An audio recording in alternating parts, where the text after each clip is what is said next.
তৃণমূল বিধায়কের মুখে বোমা মারার হুমকি, তাও আবার তৃণমূলেরই আরেক গোষ্ঠীকে।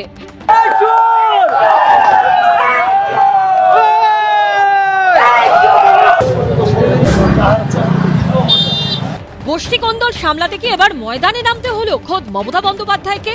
সূত্রের খবর, পূর্ব মেদিনীপুরের 9 তৃণমূল বিধায়ক সহ পুরো জেলা নেতৃত্বকে কলকাতায় ডেকে কড়া বার্তা দিয়েছেন মমতা বন্দ্যোপাধ্যায়। তৃণমূল সূত্রে দাবি, মঙ্গলবার রাতেই রামনগরের দীর্ঘদিনের তৃণমূল বিধায়ক ও প্রাক্তন বনমন্ত্রী অখিল গিরিকে রীতিমতো সতর্ক করেন রাজ্য সভাপতি সুব্রত বক্সী। এরপর বুধবার পূর্ব মেদিনীপুরের তৃণমূলের 9 বিধায়ক ও জেলা নেতৃত্বকে ভবানীপুরের সুব্রত বক্সীর বাড়িতে ডেকে পাঠানো হয়।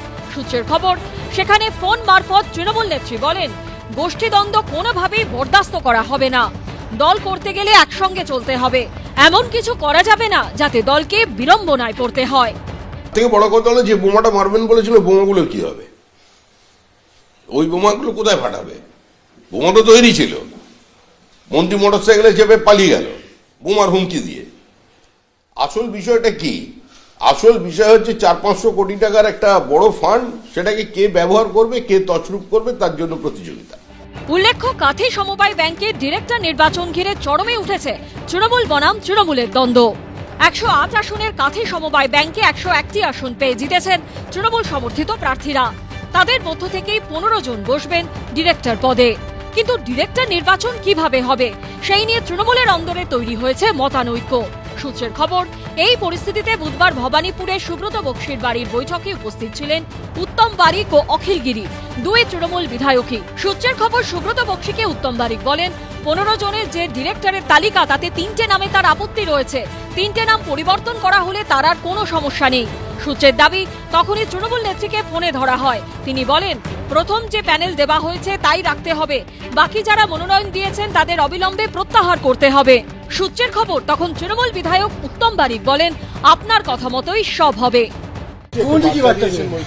মুখ্যমন্ত্রী সবসময় যা বলেন, উন্নয়নের সাথে থাকো, উন্নয়নের সঙ্গে থাকো, উন্নয়নের সাথে চলো, এটাই প্রাপ্য।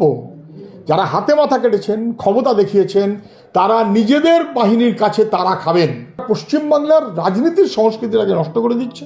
লুঠেরা, তোলাবাজ, গুন্ডারা মিলিয়ে একটা দল পাকিয়েছে, তার দলের নামটা দিয়েছে তৃণমূল, তার দলের টাকা বানিয়েছে মমতাকে। বৈঠকে দাবাইতে কি গোষ্ঠীদ্বন্দ্ব রোগের উপশম হবে? অনির্বাণ বিশ্বাস, দীপক ঘোষ ও বিতন চক্রবর্তীর রিপোর্ট, এবিপি আনন্দ।